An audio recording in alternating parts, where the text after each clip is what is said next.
Uh, bu- bu- bu- bu- bu- yes, sorry. You were saying?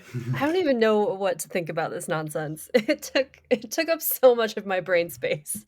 It was so long.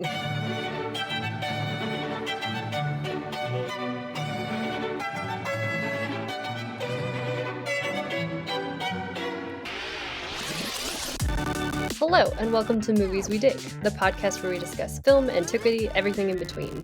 I'm Elijah Fleming. And I'm Colin McCormick. And today we're going to be talking about Quo Vadis, the 1951 historical epic by MGM Studios about the persecution of Christians during the reign of Nero. Is that the fair description? That's how I described the movie? I was going to say, I should have just said the 1951 historical epic by MGM Studios. No, I think that's a totally fair description of this movie. That's Okay. what, the main storyline is. Yeah, Okay. that's the point. Oh, I forgot to. Oh, I was gonna look up a quote of like a stinger or something like that we'd open, but I couldn't remember any of the freaking quotes from this movie. I wrote Except for at the very end, where he says few. "Quo Vadis, Domine." I wrote down a few. I like in the intro, it goes, "The Antichrist known as Nero." Yeah, It's yeah. like, what? Oh, he has another. I should have looked. I was trying to find a copy because like Petronius's like farewell speech had a couple of good It did, it singers. did. Where he's like beat your people but don't beat the arts, or I forget, that's not exactly what he says, but something to that. Something He's like like that. mutilate people but don't mutilate the So arts. dramatic. I also like at one point Marcus says, "As long as there's money to pay the army, Rome will stand." I was like, yeah, well, he's not wrong. Yeah, He's he's not not wrong. wrong. Yeah. So yeah, we got into a kind of weird start, but I guess yeah, we should probably start with our formal question, which is Eli. This 1951. This is like, well, we'll get into it, but how did you dig this I did movie? not dig this movie. It was too long. It was way too long, and I did not dig the big like overarching romance story. It felt really forced and weird and uncomfortable through the whole thing. And so really, I just think it's a Yes. really far too long non-love story. No, I did not dig it. Yeah, I'm in the same sort of boat. Like there, I run up. I just most of my. I had to do it. I had to watch it in two viewings. One of which was actually in the bathtub. As I Very Nero of you. Yeah, it was a super Nero move on my part, but it's the only way to really enjoy the opulence of Rome is somebody was sort of hand feeding grapes to me. Palm fronds. Yeah, but yeah, so I wrote down, as you can see, a ton of notes about this movie. I have some thoughts. I also recently took a trip because as we get into the sort of classic historical epics of the 50s and 60s. We're going to be doing Cleopatra, and I feel like Ben-Hur. We need to talk about Yeah. Ben-Hur because I want to. It's been a while since I've seen Ben-Hur, but I need to think about that movie in relation to this one. I got some books from the library to educate myself about this sort of period of cinema. So I got one called "Of Muscles and Men," edited by Michael Cornelius, which is just a collection of essays, and then another one called "Epic Spectacles and Blockbusters" by Sheldon Hall and Steve Neal. That's really kind of more about the like maybe like behind the scenes or like the sort of ins and outs, like the both like the technological innovations and the kind of Mhm. politics and business side of sort of the movie industry. Basically, like it's like a whole history of Hollywood. Sounds fun. Yeah, but this movie has a sort of interesting place in Hollywood. So it's 1951. So it's based on a book by a Polish Mhm. author named Henryk Sienkiewicz, I Yeah, I think. I was not super clear on that pronunciation. I might edit that. I might edit out me trying to say his name because it's based on an 1896 Polish novel of the I was same name, Quo surprised how Vadis. old the novel was, I guess. Yeah, Yeah, it's very really, old. really old. And from I was reading I haven't read the novel, but I was reading a sort of plot description, and it's Yeah. fairly similar. It deviates a little at the end, but the general arc is pretty similar. But yeah, so like the MGM, this is I mean, so we're in the studio system of Hollywood at this time. We're kind of like there's sort of this vertical integration where a studio, they own the lot, they effectively kind of own the actors, and the actors are sort of Mhm. they stay within the studio. And so this was MGM's big push. They had the rights to the book. They got the rights in the 30s, but a little thing called World War II happened that made filming in Italy Yep. difficult. So they postponed until after the war, and then they filmed it at a sort of Roman studio. They filmed it on location in Italy, and this movie. So like I was reading that a lot of the movies like immediately after the war, like 1949 to like 1950, something like that, tended to be much a little smaller budget. Like many of the films were sort of $2 and $3 million movies. This movie was a $7 million movie, which back then was like crazy. Insane. Like it's more than it's like more than twice what sort of contemporary movie. Like for example, there was another film, Samson and Delilah, kind of a similar, biblical Yeah. Mediterranean epic. That one was like 3 million, something Okay. like that. So this movie is, I think I would argue, is kind of the original blockbuster film. There's the review in Variety actually called it a box office blockbuster, which is. I also learned that term comes from World War II bombs. It's like a blockbuster was a kind of bomb that when you dropped on a city, it would. Wow, never thought about that before.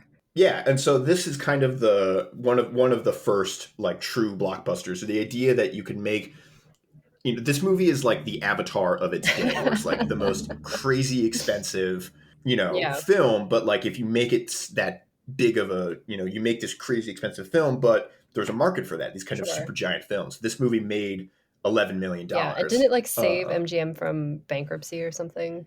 Technically. Yes, yeah. So I mean, good for them, I guess. Mm-hmm. Why Sure, not? yeah.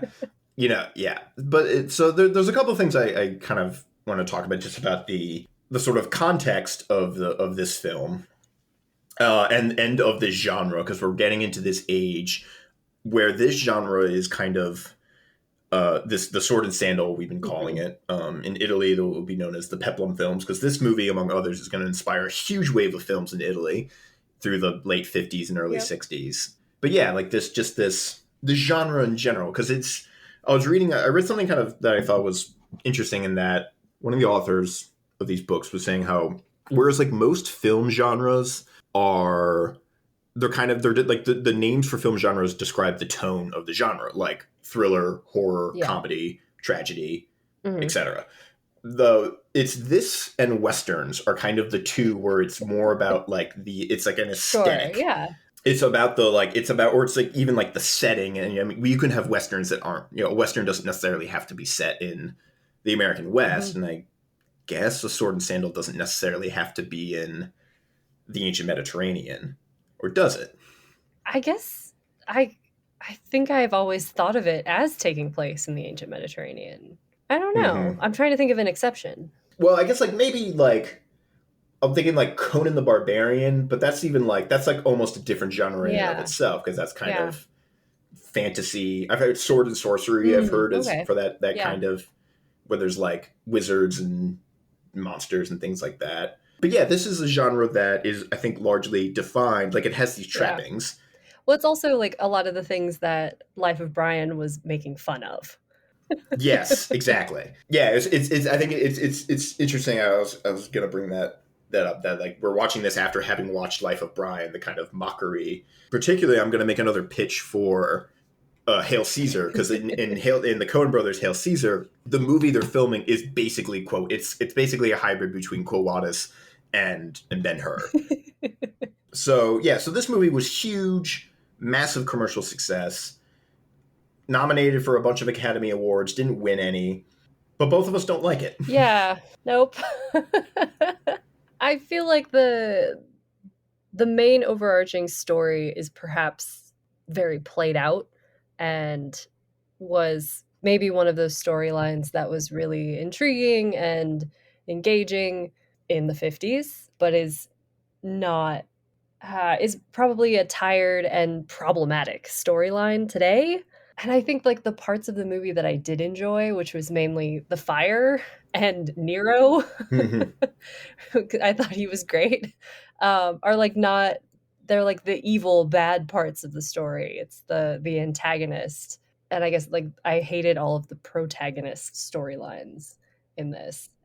Yeah, I wonder, this movie kind of suffers for things that are not necessarily well, I mean, not that it's not its own fault, but like there's things like this movie can't do anything about the fact that there's been 100 other movies sort of Yeah, like it in the preceding sure. years, and just like the way like there's an age, like I think like a modern audience such as ourselves, or and like people like we didn't necessarily grow up watching these, so like I have no nostalgia for this Yeah. movie Mhm. particularly, which I think like brings it sort of things I don't like about it into into sharper Yeah. relief.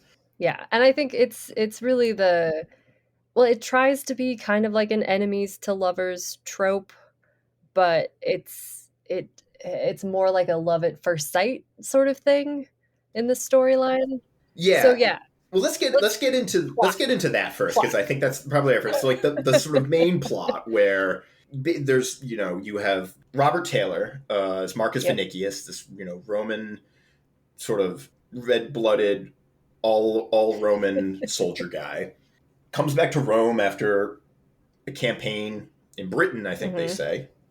Comes back. Excuse me, I'm like coughing up tea. I'm gonna have to edit out me burping tea. So yeah, he comes back to Rome. He falls in love with this woman Lygia, who's sort of a hostage living, but is sort of adopted daughter of this retired general, who's also secretly a Christian, and inexplicably she also falls in love with him somehow, and then this is set sort of against the backdrop of sort of Nero's tyranny and the Great Fire, and then Nero's subsequent persecution of Christians in 64 AD, which then kind of rams into Nero's assassination, which wouldn't happen until a little bit Yeah. after that. But yeah, and then so Marcus Vinicius goes from this sort of arrogant, cruel Roman to a Christian husband. Yeah, question mark, and over, like, the period of, like, a day. It's like he's, like, obsessive and vaguely rapey in the beginning and, like, orchestrates her being taken out of her adoptive parents' house, and, like, she's gonna come live with him against her will, and it's, like, super not okay, and then she's, like, nice to him once, and then he's like, "Fine, I'll leave Mm-hmm. you alone forever." And she's like, "But I actually still really love you." And it's like, "What? When? Why? How?" And I don't know.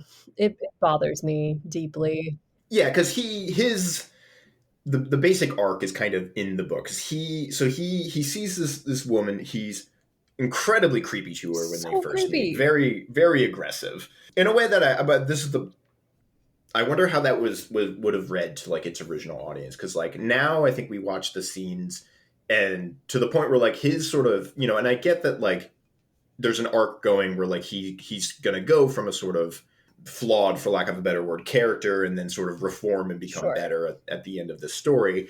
But to me, like a lot of his how do I phrase this? Sorry, I'm like my brain is not working today. Me neither. I'm with you. I'm real slow on the uptake. So yeah, but no, it was like his flaws were sort of his problems were I think too great for me to overcome, and in a way that also that it like I didn't for a second believe in the Yeah, romance. no. Not even a little bit. Because yeah, so he meets her. He's very aggressive Mhm. towards her right when they meet in the garden. He finds out that she's a hostage. Basically, he pulls strings with Nero's to basically buy Yeah. her, for lack of a Yep. better word. So he takes her to this party where she's just having a horrible time, and he's again coming on real strong. He then she escapes with help of her fellow Christians. He then sort of tracks her down and follows her to a secret meeting of Christians, and then follows her from that, where his bodyguard he basically attacks her bodyguard Mhm. Ursus, who we can talk about later, knocks him out and kills his bodyguard Croton, or the two bodyguards Yep. fight. And then, which a scene I actually really did like, where Ursus just basically yeets Croton I down the know, that was stairs. great. He just picks the dude. They fight. They have these like, it's like this muscle men sort of match between these two huge guys, and then Ursus wins, and then picks up the other guy and just chucks him down a staircase, presumably into the Yeah, it Tiber. was great. It was like, "Where'd that come from?" I thought he was just gonna, like, break his neck, but then it got way more dramatic. Yeah, that was fun. Yeah. So then Lygia, excuse me, the love interest, she sort of nurses Marcus back to health, even though he was sort of following her, presumably for nefarious Yeah. part. And I guess this is because she's sort of that good-hearted. She then confesses her love to him. He seems like he's getting better because he's like, all right, like, yeah, you can. I'm trying to just remember the movie for No, myself. I liked that part when she's like, "I actually love you," and he's like, "Great, we should get married. Like, I want you to Mm-hmm. be my actual like legal Roman wife," which is like probably better than Mm-hmm. just her being like a hostage in his house. So it's like maybe a step up. Yeah. But I liked that conversation where she's like, "You know, I'm a Christian, and like this is really important to me," and he's like, "Oh, is this like your cross?" They have a little crucifix. He's like, "We can have that in the house. Like, I don't really care. I'll put up a Mm-hmm. real big one." And I think that's so Mm-hmm. actually like really reflective of a lot of Roman thoughts about Christianity. They were like, yeah, sure, cool, whatever. Let's just put it with the rest of them. We got a bunch of gods. Why not one more? Yeah. And and Yeah. it's Exactly. totally like reaction of her and like ancient Christians. I think was very true. Is she's like, no, I actually can't have any other gods. It is Mm-hmm. just this one, which is sort of the big sticking point and why Christianity became problematic to the Romans, is because they didn't like Yeah. the other gods. Yeah. I want to talk more Okay. about that, but just to dwell, I think part of it is like one of the things I kind of was thinking to myself about when I was watching this movie is just how much sort of tastes and standards have changed when it comes to leading Yeah. men in movies like Mhm. this, where Robert Taylor, who was by all accounts like a For sure. heartthrob, like I read somewhere that they were worried about like him with his shirt off and having a hairy chest would be like too scandalously Yeah. sexy. It's so funny. Well, yeah, which to me, I'm like he's I guess like a handsome man, but like I don't like these sort of mid-century movie star men, like particularly today, where I think like just the way like gaze works or has been sort of shifting in like the film and culture landscape today, where like there just seems to be a lot more emphasis to have for men to look sort of certain Sure. ways. And I think like it's like most kind of reflective in like a Marvel movie where they'll take like kind of a slightly chubby comedian like Paul Rudd or Chris Pratt or Kumail Yeah. Nanjiani, and then they come out and then they show up in the Marvel movie and they're like totally shredded. Yep, Um, it's true. but yeah, but like that wasn't a thing. That wasn't an expectation on these kinds of guys. There's also something about, like I said, yeah. So like I really like couldn't really get on board with Vinicius, both as because I think he's sort of his negative qualities to me at least sort of greatly outweigh his positive Yeah. ones. And I'm not even sure because he also does. He seems like he does very Well, I little think in yeah, terms of the big thing, so like sort of next in plot is he sort of rushes back into Rome in the fire to try to save her, yeah. which I guess is sort of yeah, like one more step up. It's like this person is not your wife. She didn't agree to be with Mm-hmm. you, and you're still like rushing in to an extremely dangerous situation to try to save her. That was sort of like maybe like top Marcus Vinicius for me. It was like yeah, okay, all right, Yeah. that seems okay. Yes. That's and he does And he save saves other a lot of people in the people, yeah, fire. it's, like, not just Mm-hmm. her, not just, like, her family, it was, like, everybody, like, gets them all out of that sector that was burning, and so that was cool. Yeah, and he gets him past the guards. Yeah, And then at the end, yeah, because then at the end he basically has to watch, and then he is, I guess, sort of instrumental in the revolt. I want to also we should talk about the Christians first, but I also want to come back to the end where they put a lot of high hopes on Galba, which I they found to really be really do, funny which is really because I funny. wrote in my notes Galba.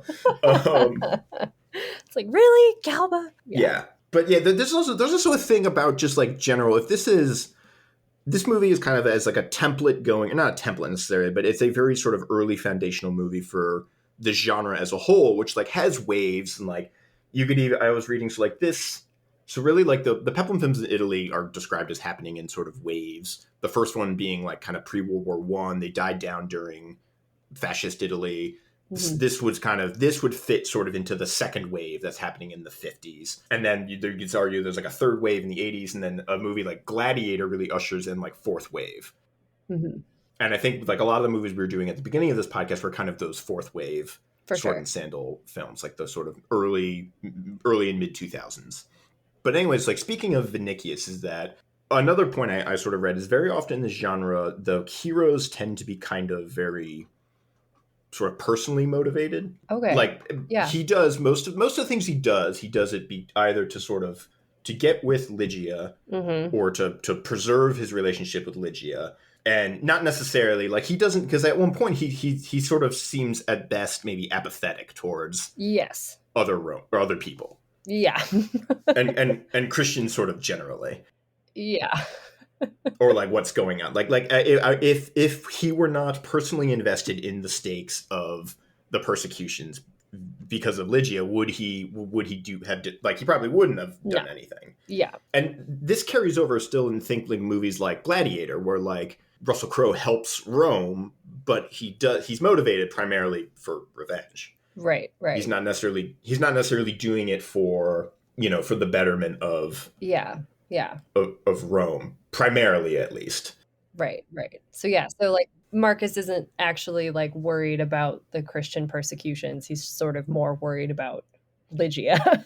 Yeah, it's because he's got some sort of personal sort of Yeah. hook in the game, which makes me wonder if we also like, I want to sort of think about, just keep this like thought in our brains when we go to Spartacus, because I was thinking about like Vinicius versus a character like Spartacus, who it's been a while since I've seen that film, but who is sort of primarily like Spartacus fights for the oppressed. Yeah. No, that's so true. I didn't think about it that way. Well, what year did Spartacus come out? I guess not. 1960. So Okay. We're about 9 years out from Spartacus. Yeah. Which also leads me to another point that I think that is this genre, I would say, tends towards conservatism. I can see that. And we were talking like, particularly like in 300, we were sort of talking how like 300, I think, really appeals to even more like alt-right types, or like neocons and that kind of thing. But they generally have, even the ones that are kind of like more or less apolitical, like I would say Gladiator is like kind of an apolitical movie. Saying tyranny is bad is not really a strong, I don't know, maybe not, maybe it shouldn't be. In any other year other than January of 2020, we would be like, yeah, like saying tyranny is bad. Yeah, 2021. Saying tyranny is bad would not really be like a super divisive issue, but exactly. Yeah, here we are. But yeah, so like there are, like I was also reading, like that's not necessarily always the case, but they tend towards like these sort of like particular shades of sort of like cis hetero masculinity. Sure. Yeah. Very sort of, this one is kind of the most, it strikes me as also, this movie had a rewrite, I learned, because in one of the original drafts, the studio was dissatisfied. This is what I read, so grain of salt, but the studio was dissatisfied with the original footage that, so John Huston is the original director before Mervyn LeRoy, who is the director for this movie. But the studio was dissatisfied with the original footage because, apparently the production chief, Louis Mayer, was this arch conservative, and he was unhappy with the script because they were reading Emperor Nero's persecutions of Christians as an allegory for anti-communist witch hunts, which is happening in Hollywood at this time. And I think I don't know if have you seen Trumbo? No. So that's about the guy who wrote Spartacus, where that is kind of what that movie is about. That's I remember reading something about that's sort of I am Spartacus is the sort of, I am every man kind of. Yeah. I think Spartacus strikes me as an odd, like a sort of almost odd man out is sort of in this, but this movie is, I would say, very conservative. Yeah, well, for sure. They made a movie about, early Empire Rome, but made it all about Christianity, which isn't really a part of the empire until a lot later. Yeah. Let's talk about Christians in this movie. Okay. I think, unless you have anything more to say about Vinicius. No. No. He's boring. I'm still just like, I'm kind of baffled how and why Lygia falls in love with him, but that's neither here nor there. I even go back to funny thing happened on the way to the forum, where it's just like the girl character just sits there and sings a song about all I am is lovely. And that's literally all that Lygia does. She just sits there and like looks sad and pretty. And she's nice. She's nice. She's overly generous, and she forgives everyone. Exactly. Ugh. Yeah. So yeah, you're saying how like the class, or like the sort of the cognitive dissonance of Vinicius sort of like not being able to wrap his head around who and what Christians are feels pretty true to life. Yeah. I mean, I think that makes a whole lot of sense for a Roman perspective. And it kind of struck me as oddly true in this kind of funky movie that was so strange up to that point, with the whole Nero is the Antichrist thing in the beginning. And then it was like, oh, well, that's actually, yeah, probably a real Roman reflection. Is there were so many different gods and cults and mystery cults, and we talked like a little bit about like Mithras, or Isis, or even Dionysus or Bacchus, although that cult did get kicked out of Rome. But like Romans generally like had no problem with somebody believing or being a part of and actively participating in multiple cults. That sort of made sense. You're kind of covering all of your bases. You could be a part of multiple mystery cults. Nobody was like gonna be mad about that until Christianity. Yeah.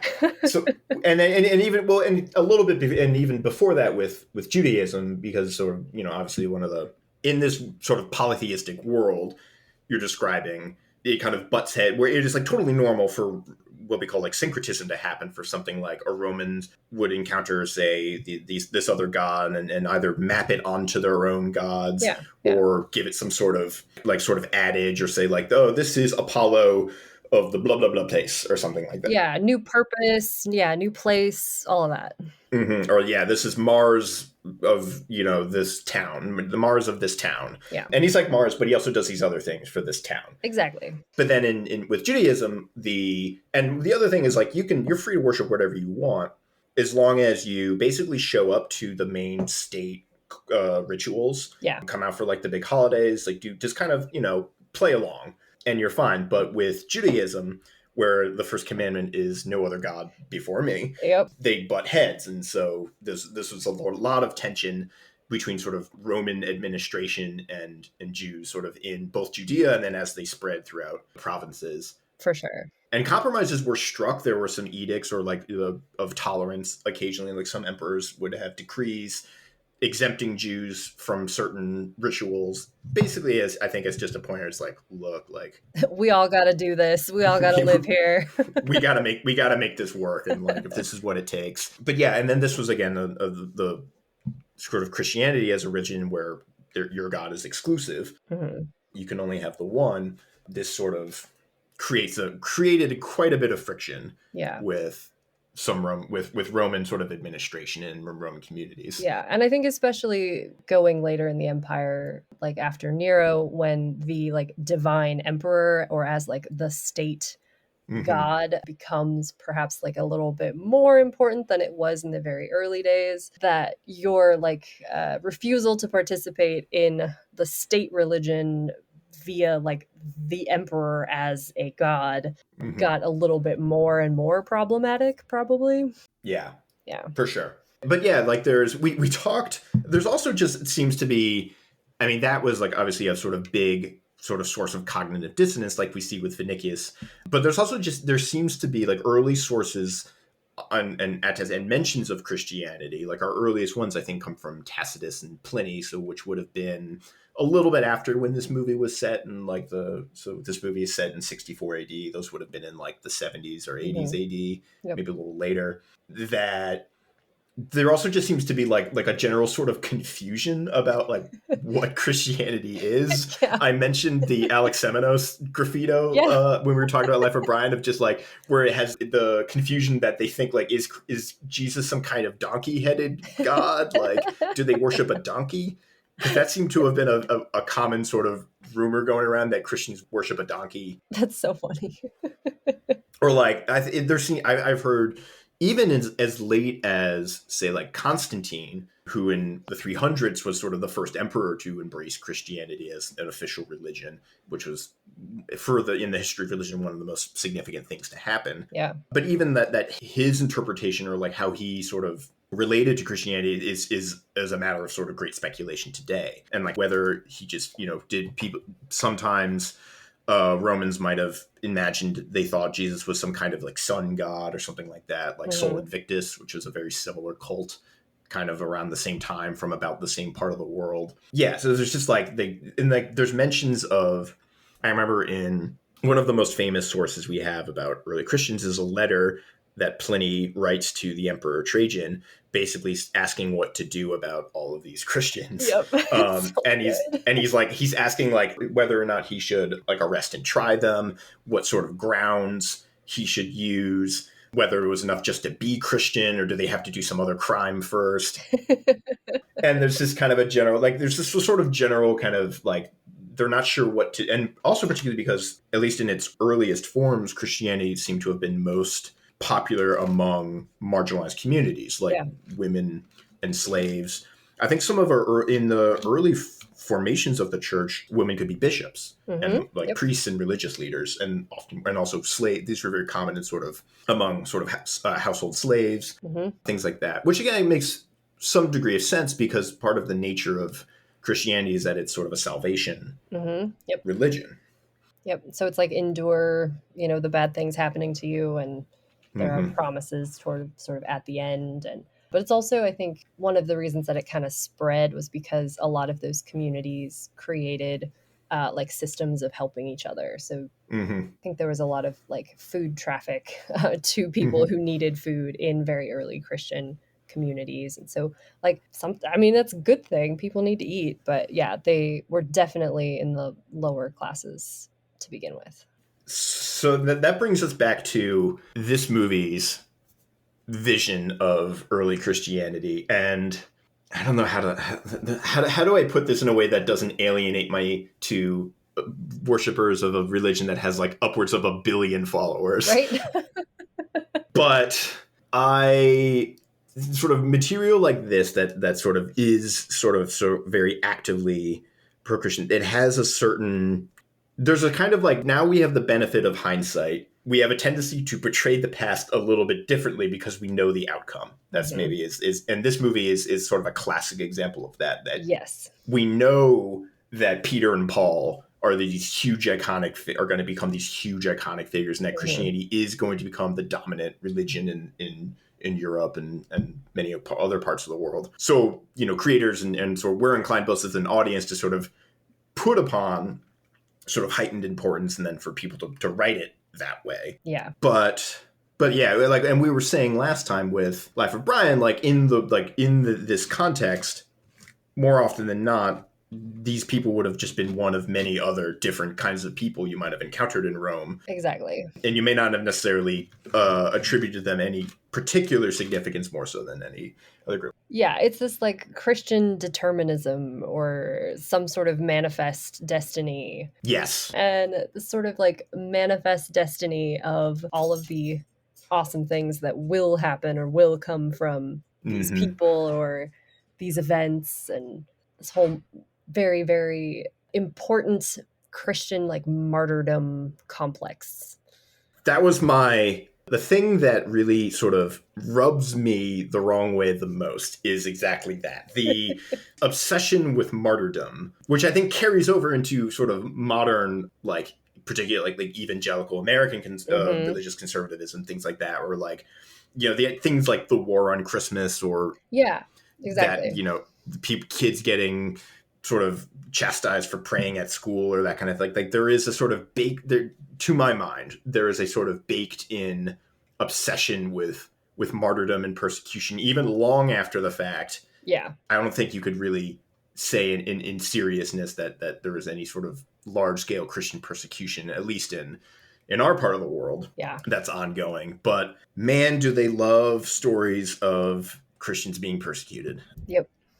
And enduring through that, like the whole scene with the execution scenes, where they've brought all the people into the arena, and they're always singing, and their spirits won't be broken, and and through their sort of strength and devotion, they sort of turn the public sentiment into their favor and against Nero. Yeah And the lions are like dragging fake bodies. They got a lot of lions for this movie. I did read that it was so hot the day that they were filming that the lions didn't want to come out of the little tunnels, and they had to like bribe them with a whole lot of meat to get them out. There's like a certain irony in that, like, this movie is the act of creating this movie is like a incredibly Roman thing to do. Yes. Of like, let us make the biggest show on earth, and we're gonna bring in creatures from all over the world, and we're gonna have 1,000 extras. This movie has some sort. I think this movie has some sort of record for either the most extras or the most costumes or something like that. There are Yeah, it was insane. so many people in this movie, and I think that's really what it's kind of most remembered for. Just the scenes of, you know who's also in this movie? Another fun fact I learned. There's a brief cameo, but Sophia Loren is in this movie. Really? She is, yes, she is in the triumph scene. And there's a part, I think, where Marcus like looks into the crowd, and she's one of the like slave girls in the crowd. Huh. And it's Sophia Loren. I want to go back and like watch that little clip again. Yeah. That's cool. Supposedly. But yeah, but like there's a sort of irony in that like Romans would throw lavishly elaborate spectacles with exotic animals and hundreds of participants. Yep. That there's a sort of parallel that this movie is doing a very, very Roman thing. It's true. I think that's my great takeaway is this movie is in some ways the most Roman movie we've reviewed yet. That's very true. But yeah, this movie has a real obsession with put upon and martyrdomness generally, and just and how amazing St. Peter was and things like that. And it collapses a little bit of history. It does, yes. Well, Nero's whole assassination. I do want to say I think Nero was maybe my favorite. Let's talk about Nero, because Nero is, I think, the most fun thing about this movie, played by Peter Ustinov. Who, like, didn't they like sort of dance around giving him this part, and he like kept having to argue that soon he was going to be too old to play Nero. Yeah, in his memoirs, he says something to the effect, he says that like they were worried he was too young, and he said like, well, if we wait any longer, I'm going to be too old, because Nero died when he was 31, and I'm like, I think he was 30 years. I think he was about Nero's age, but like, I mean, Nero is one of these. He's also a figure that, because of recent events, has come up a little bit or a lot in public discourse. Yep. But he's just one of these figures of history that just captures like infinite fascination. Absolutely. I had a professor describe Nero as like a grumpy rock star. Yeah. Like super jaded celebrity who just he like has all of this fame and like wants to do all of these like huge big spectacle things, and he did like write his own poetry and played a bunch of instruments, but he just like hated everybody, and he was such a dick, and I think it's so funny. Yeah, to do our due diligence, we need to there's the reputation or the image of Nero that is sort of has been in the sort of public imagination since basically his death, and then there's the historical Nero, which is a little bit, because one of the sort of problems, for lack of a better word, is a lot of our sources on Nero are written by historians like Tacitus, who actively do not like him or sort of everything he stands like. And so like his reputation was very much, granted, he, by all accounts, probably was a very bad emperor. Yeah. Though, weirdly enough, he was very popular. Apparently, his funeral was widely mourned by the populace of Rome. I mean, again, like, in another time, we might have been like, how could such an actively bad leader encourage such a devout following? But here we are, January 2021. Exactly. Yeah. But he, I mean, so there was the rumor that he set fire to Rome, and Rome had a couple of really big fires throughout its history, and one of the most famous is probably this one in 64, which something like 2/3 of the city burned down or something like that. It's really, really bad. I mean, fire in this time is extremely dangerous, and they don't have like organized, neither the sort of, they did have a group called the Vigiles, who were sort of like a fire department, but they didn't necessarily have the infrastructure like. Yeah, no. You don't have 911 to call. Or like, fire hydrants throughout the city. That too. They had fountains though. They had public fountains. They did. But yeah, the construction of the city as sort of like ad hoc building where you needed a building, and most of it in like wood or kind of shoddy construction at this time. Yeah, there's no OSHA, no regulations, nothing's up to code. Exactly. And if you are, no fire escapes. Exactly. So yeah, fire when it did happen, and it was really, really devastating. And this was one of the biggest, most devastating ones. But I think what we also sort of point fingers at Nero because he made use of the Yes. land that burned down. Part of me, admittedly, there's a part of me that kind of begrudgingly respects Nero for being being the most true to himself a person can be. Granted, he was, at least as he's presented to us, was a real piece of shit, but he never relented on that. My favorite thing about Nero is supposedly when he was assassinated by his own guard, his final words were, "What an artist dies with me," which I'm like, man, what a way to, like, and yeah. He loved himself. He loved himself. He loved himself. And yeah, and probably surrounded himself with like sycophants, yes men, and things like that, who we see a little bit about. But yeah, he's also this character for, like an actor like Peter Ustinov to really just like go full, chew that scenery. Yeah. Yeah. Where he is, I mean, he's just going like, well, the thing I kind of really loved about this performance was how he kind of does, I think, a good job of like, one of the things about Nero, or at least we're told, is that he like probably maybe wasn't that good of a poet and a performer. And so like every time he sings, it's like kind of crappy. Like it's not horrible, but like it's not amazing. It's not like he has this like angelic voice, but everyone's like, yes. Yay. Yeah, so I mean, Nero maybe if he didn't set fire to Rome, he definitely profited off of it by building a golden house to himself. Yeah. Mm-hmm.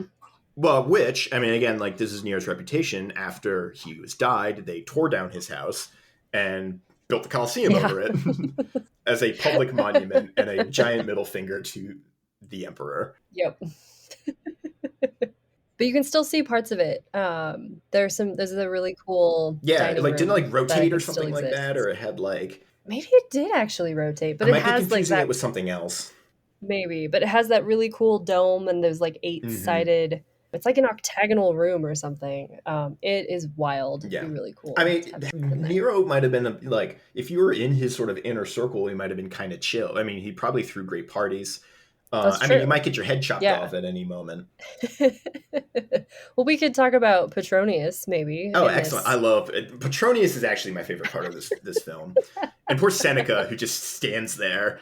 I know. Because historically, Seneca was Nero's tutor. Seneca, this sort of paradigm, one of the leading sort of voices we have from the ancient world on Stoicism, this very famous philosopher who wrote plays and huge volumes about preaching things like self-control and personal like diligence and self-discipline, was the tutor to Emperor Nero, and boy, he failed that charge. Oh my gosh, yeah. Or I don't know, maybe there was no helping Nero. Who's to say? Seneca, because Nero would eventually exile Seneca. Yeah, I mean, yeah, he sounds like sort of like a bratty kid who turned into a terrible man. So yeah, maybe there was no help for that. There's a great. We should talk about this at some point, but I recently rewatched Claudius. I highly recommend you do the same. Okay. But Nero in that is similarly like kind of wonderful. Like he's this kind of chubby, the guy's like this young chubby kid, and he goes like, and when Claudius dies, he goes like, wee, and he like spins around.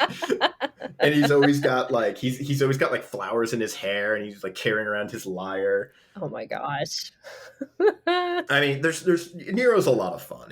There's horrible. He's terrible, but yeah, no, but he's so much fun at the same time. He's got, I think, my favorite bust of all the emperors. Oh, or his portraiture, because he's got this great like chin strap, kind of like his like sideburns kind of come down. Yep. Peter Ustinov did pretty well. Like he had that facial hair. It was kind of like in the bust. It's even weirder. It's like a neck beard. It's like pure. It's like all neck, no face. But Petronius, we kind of jumped away. Oh yeah. I do want to say he had like this weird, very unneeded romance with his slave girl. Oh my god, yeah. I was like, this movie. Why? I don't know if it's just this movie or it's just the times of just how they understood how love worked.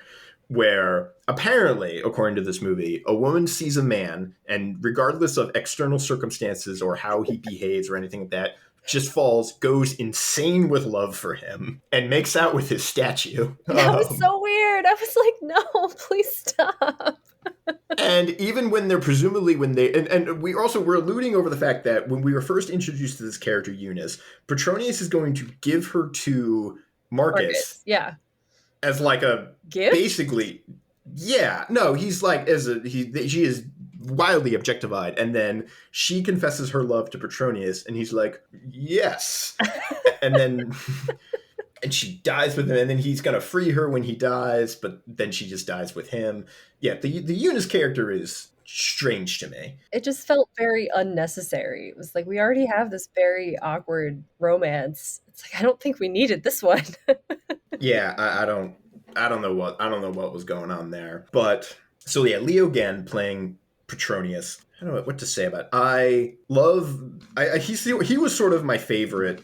He was like you said you like Nero, but I think my favorite part was Petronius because he's the guy who knows how to work the emperor, and he does it so well. Where every time you can see him just sort of subtly directing the emperor everywhere he goes by being like, it's like, oh, this song's not fit for mortals, or like you're too good. He's sort of like he's like incepting Nero to like do to like kind of keep him in line until Petronius realizes that he's fallen out of favor and he's probably going to get whacked.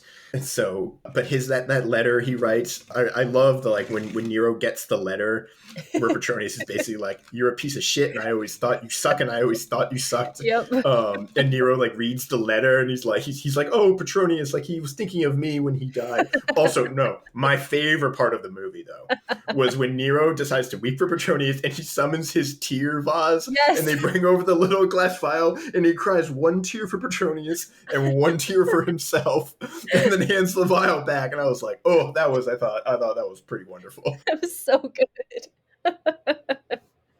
Oh yeah, but no, and then at the end he's like, kill all of his slaves, like, damn his memory, burn all his books, and yep.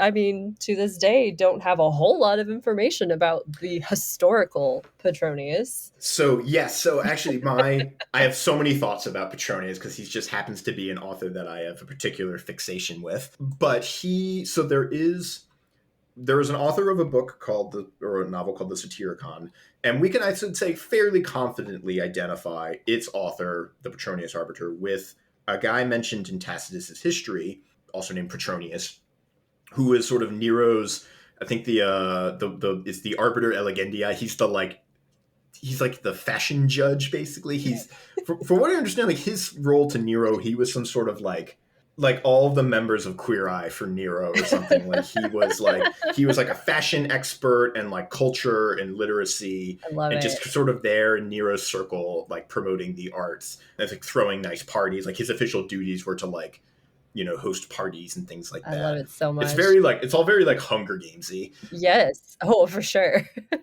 And so Petronius eventually falls out of favor with Nero, and the story goes that he took something like a week to kill him. Like he slit his wrists and then bandaged them up and then like partied for like a week while he was like slowly dying. It's so dramatic. Yeah. Oh, the Romans love melodrama. Gosh. Well, yeah. I mean, his suicide scene was incredibly dramatic in the movie. Oh yeah. I mean, can you imagine inviting everyone over for dinner and be like, but the reason I have brought you here is to kill myself. Yes, is to commit the most sort of performative suicide ever. Yeah. Oh my gosh. And deliver and his dying words that are just, oh man, killer. Oh, he has some great lines. To be born in your reign is a miscalculation, but to die in it is a joy. I can forgive you for murdering your wife and your mother, for burning our beloved Rome, for befouling our fair country with the stench of your crimes. But one thing I cannot forgive, the boredom of having to listen to your verses, your second-rate songs, your mediocre performances. Adhere to your special gifts, Nero, murder and arson, betrayal and terror. Mutilate your subjects if you must, but with my last breath, I beg you, do not mutilate the arts. It's the biggest middle finger. I love it. I think that's kind of great. That's like, but the Satyricon itself, like I was saying, is this fascinating text. It was a novel of sorts, and it was almost like like I'm trying to think of like a modern, like it's almost kind of like I Hope They Serve Beer in Hell or something, like tales Yeah. of like, or it's just kind of a raunchy, crude, lowbrow, or like a Judd Apatow film or something like that, where like it's sort of Sure. the misadventures of these group of guys. And Colpius is the main one, and there's sort of a love triangle with him and a young boy named Gaitan, and they go to all these different places, and then they sort of have little weird misadventures. The most famous of, we have basically what we think of like, we have one full chapter, for lack of a better word, of this book, and a little bit on either end. Like the first scene in that is they're going to like a brothel, Of course. Why wouldn't they? and there's like they like interrupt a party, and then but while they're there, the brothel gets robbed. The most famous bit though is they go to dinner at this house of a sort of very extravagantly wealthy freedman named Trimalchio, who throws the most lavish party. There's a Fellini film about this Yep. that's just kind of surreal to watch. But yeah, and like there's stuff like the first conference paper I ever gave was about the Satyricon, and it was about the That's way fun. the characters, the freedmen in particular, the way they have these kind of like hypercorrection, like their mistakes in Yeah, their yeah, Latin are these like hypercorrective tendencies that reflects their like they're trying, like Petronius is basically like lampooning like the nouveau riche and like new money, and that they're like sort of, they have all this wealth but they're like totally classless, and like yeah. then they just say kind of dumb. They try to look smart and sophisticated, but they're just like very clumsy at it. There's like so many great. My favorite, there's a line like where Trimalchio, the host, he says something like, "I have 3 libraries, one in Latin, one in Greek." And then he like goes on to the next thing, and then he doesn't even say what the third library is. He makes a bunch of puns about stuff. Like it's it's raunchy, so like fair warning, it's Yeah, very crude, it is. but it's a fun read. It is. I've read a few different like assessments of all the different food that Trimalchio tries to serve, and like Mm-hmm. how it sort of does something similar to their hyper corrections in their language. It's like Mm. they're trying to make something so fancy that it ends up being disgusting, or they're actually just eating a bunch of local food that like everybody can get, so it's like not that fancy. There's like, it's got, yeah, I think at one point there's kind of like a turducken thing where it's Yeah, like there's like some animal stuffed inside another animal. definitely. It's disgusting. I guess like, yeah, the turducken is like a great, it's like Perfect, yeah. it's like kind of, I would say the turducken is kind of trashy. Oh, But yes, yes. Because I definitely knew multiple people, may or may not, including my husband, who tried to make that in his college dorm. So, yeah, oh, gross. yeah. How do you cook it all the way? Because it seems like in order to cook the innermost bird, you got to like incinerate the outside. I don't Yeah, know on that no, one. it was you can ask him. Oh boy. So yeah, Petronius is just this kind of master of salt. He's there as Nero's sort of advisor. I was gonna say there's a couple of historical figures. Obviously Nero and like Saint Peter, Mhm. Petronius, but also in the background Lucan, one of my favorite Yeah, poets they is. just sort of, like, glance at Mhm. him. Yeah, he's hanging out in the back. He was another guy that was in Petronius's or not Petronius, excuse me, Nero's inner circle. That he was another poet, a very gifted poet, he achieved remarkable poetic success at a very young age. Maybe either, and eventually, as we understand, sort of fell into some kind of conspiracy against Nero and was arrested and killed. He Nero might have also been jealous of Lucan's sort of poetic success. It's hard to say. Lucan's whole poem, which is about civil war, Yeah. may be like a giant middle finger to Nero also. I mean, it seems to be a common theme in this in this area. Yeah. Yeah. But yeah, he's there. Seneca's, of course, there, the famous philosopher we mentioned, just sort of being, he doesn't really do much in He this movie. He's doesn't. just kind of there. Yeah. I really thought we were going to get a lot more Seneca, but we didn't. He was just like, just sort of stern.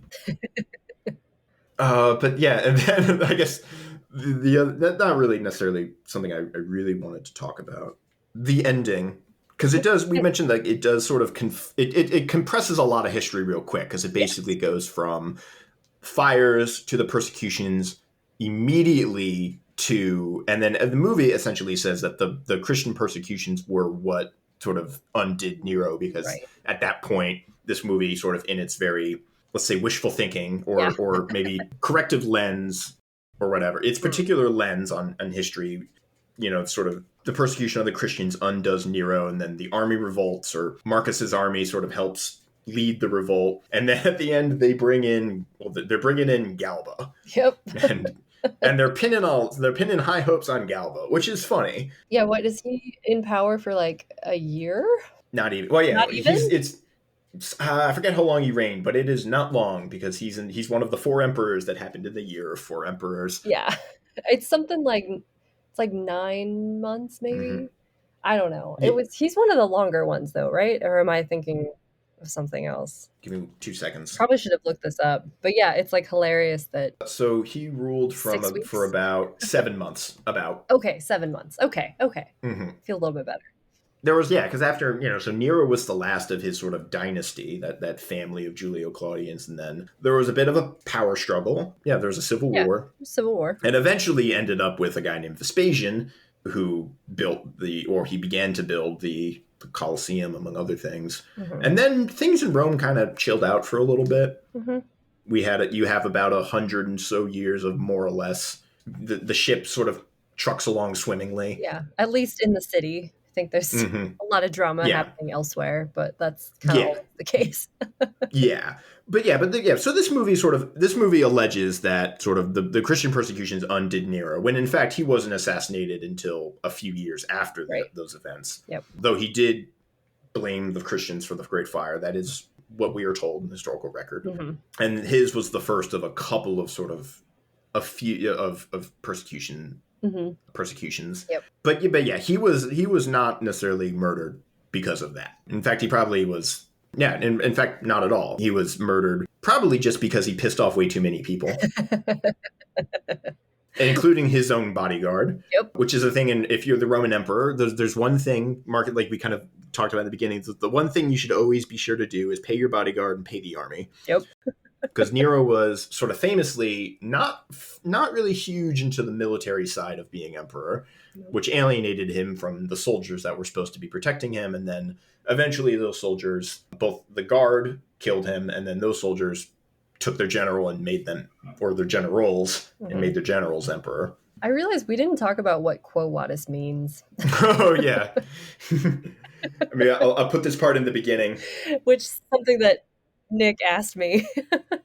He's like, what does that mean? It means drive it like you stole it. But no, it's something that sort of pops up at the very end of the movie it's Peter's like going to leave Rome, and he sort of runs into an apparition of Jesus on the road, and he says, Quo Vadis Domine, where are you going, Lord? Or they say it in some stupid way, like where to goest thou, or something. We should also say we are saying Quo Vadis when is this movie, is it called Quo Vadis? I don't know. I just say it normal. Well, yeah, because in Latin V's are pronounced like W's, or they were for most of Roman history. They would eventually become V's. But the apparition of Jesus says, "I'm going back to Rome to be crucified again," and that sort of convinces Peter to turn around and go to his own martyrdom. So yeah, where he will be is literally called "Where Are You Going?" Yeah, I could put that part in the front. I was like, yeah, kind of a weird thing to call the movie. Oh, there was one thing I wanted to talk about that I almost forgot. The model city. Ah, yeah. Little, what's it called? Cinecittà, something like that? Yeah. The cinema city. Yeah, so I mean, so that's a very famous. You can go see it today if you go. So there's a whole section of Rome where they have I think it's the Museum of Roman Civilization. Oh, it's been closed for renovation since 2014. Oh, didn't they film parts of Rome there? The HBO's Rome? I would not be surprised.